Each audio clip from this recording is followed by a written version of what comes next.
Alam po ba ninyo na ang isang agila kapag ka po yan ay nakatagpo ng isang ahas, ang gagawin po ng agila, hindi niya lalabanan ng ahas sa lupa. Because ang lupa po ay yung ground, ano po yan baluarte ng ahas. Because on the ground, the snake is fast, mabilis. The snake can hide. The snake can strike sa ground. Ikaya po, masikan, kayong Kapampangan po, masikan niyang ubingan, kayong gabon. Malakas ang ahas on the ground. Kaya nga po ang eagle, alam niya yon. Kaya ang gagawin po ng eagle, kukunin niya ang ahas sa kanya pong, ano po bang tawag doon sa kanyang kuko? Talon sa atang tawag niya. Claws. Yan. Kukunin po niya, iaangat niya ang ahas. At ang laban, dadalihin niya sa taas. Bakit? Kasi po sa taas, ang ahas, mawawalan ng lakas.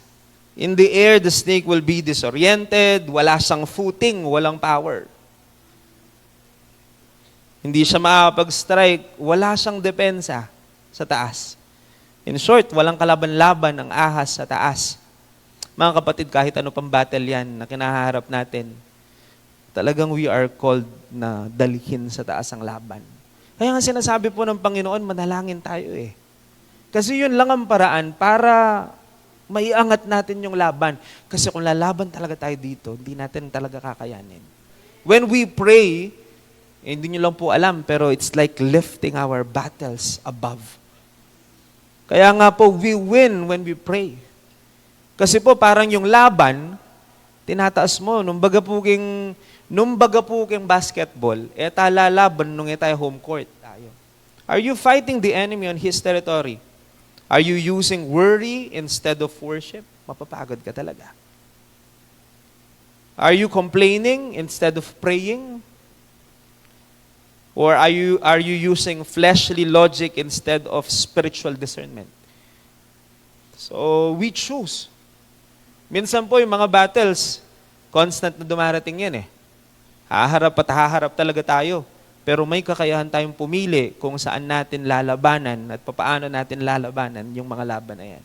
We have the ability to decide kung anong battlefield natin, saan battlefield natin lalabanan yan. Now, there are practical applications of this. When offense come, pag nasaktan po kayo, lift it to God. Don't carry it with your heart or in your heart. Kasi pag kinimkim mo yan, parang lalabanan mo yan on the flesh. So kapag ka po nasaktan ka, may na-offend ka, kaagad-agad, lipad ka agad, manalangin ka agad. Dalhin mo ka agad sa Panginoon. Kasi po, kung di natin gagawin yan, mga kapatid, mauubos ang lakas natin. Kakaisip ng ginawa niya sa'yo. Kamumukmok. Mauubos tayo sa sama ng loob kapag ka po hindi natin kaagad dinalayan sa taas.